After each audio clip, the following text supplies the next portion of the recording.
Let's talk about water and solutions. First, we start with the characteristics of water.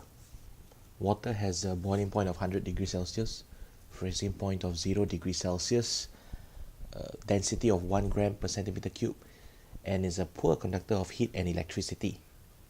But this is pure water we're talking about. If we add salt water changes the physical characteristic of water. It has a higher boiling point, lower freezing point, has higher density, and becomes a good conductor of electricity. So water, a molecule of water, a particle of water is made up of 2 hydrogen atoms and 1 oxygen atom. We can split them using the chemical process called electrolysis.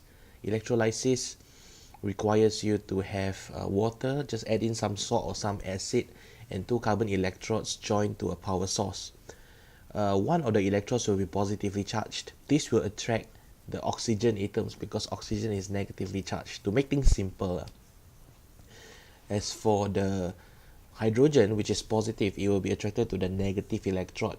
So you will be able to collect hydrogen and oxygen gas on both sides, and you'll always get more hydrogen than oxygen. You will get double because in one water molecule there are 2 hydrogen and 1 oxygen atoms. So make sure you know the test for the gases. Make sure you know how to identify the gases, the burning splinter and the glowing splinter thingy. Next up is the evaporation and boiling. We want to talk about the similarities and differences. The similarity would be they both involve the absorption of heat, and they also involve the change of state from liquid to gas. Simple enough, but they have a few differences. One, boiling is a lot faster compared to evaporation. Two, boiling occurs throughout the liquid, while evaporation occurs only at the surface.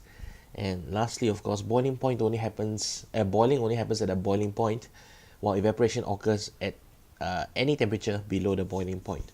In 5.4, we talk about solubility.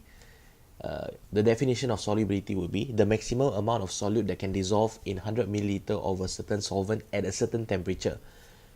When you put in just a little bit of solutes, it becomes a dilute solution. Just a little bit more, pekat a little bit, they call it concentrated, and when you reach the maximum amount, that is saturated solution. So the factors that affect solubility, there are 4 of them. The first would be the temperature of the solvent. The hotter it is, the higher the temperature, the higher the rate of solubility. You have the type of solvent as well as type of solute, because not all solvents can dissolve all solutes. For example, oil and salt, they don't really mix well. And then you have the last factor, the volume of the solvent. The more solvent you have, obviously the more you can dissolve. The next thing would be the rate of dissolving. So this could be confusing to you, but solubility is the maximum amount that can dissolve, and rate of dissolving will be how fast it can dissolve. So they are different things. So what are the factors? You have temperature, you have the size of particles. The size of particles, the smaller it is, the faster the rate of dissolving. The rate of stirring, the faster you stir, the faster the rate of dissolving. And lastly, of course, the volume. The volume, as it increases, of course, the rate of dissolving would increase as well. That's 5.4. In 5.5, we have acid and alkali. Acids are they are substances that release hydrogen ions in water, but you don't really need to know that lah. They have what do you call it? They have a sour taste. They are corrosive, and they react with metals to form hydrogen gas. In comparison, alkalis have bitter taste, also corrosive. It does react with acid to become salt and water. So acid and alkali react with each other to form salt and water.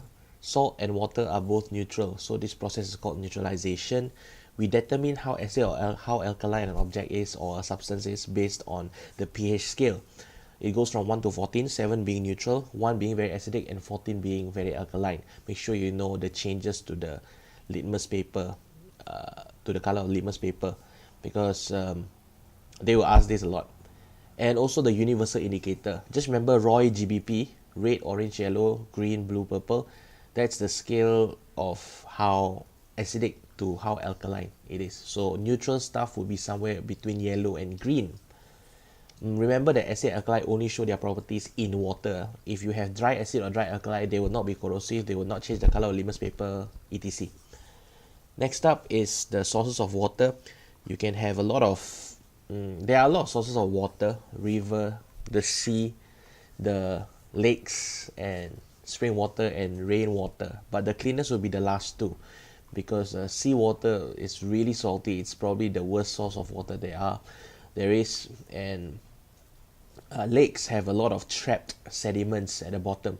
So what we do to purify water would be either boiling, chlorination, distillation, and filtration. Okay, this is to treat our water. As for the treatment of water supply before sending it to consumers, you already learned this. We want to make sure that all these large objects do not enter our treatment tank.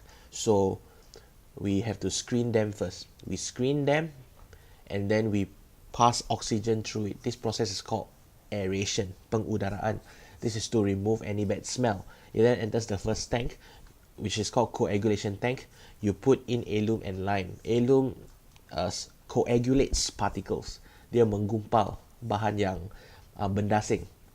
And the lime is added to reduce the acidity of water.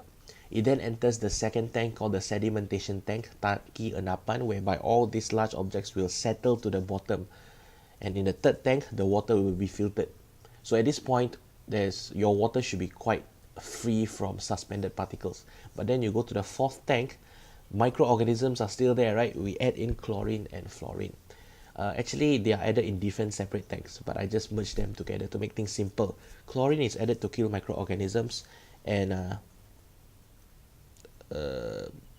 fluorine is added to prevent tooth decay. Okay, so we then send them to the storage tank, where it will be kept there until it is demanded by the consumers. There you go lah. That's the entire chapter. It's a long chapter, but I've managed to simplify this below 8 minutes. If you have any questions, just ask on WhatsApp. Sorry that I don't have a BM version, alright, but I'm just trying to save time, trying to make up as much lessons as I can. See you.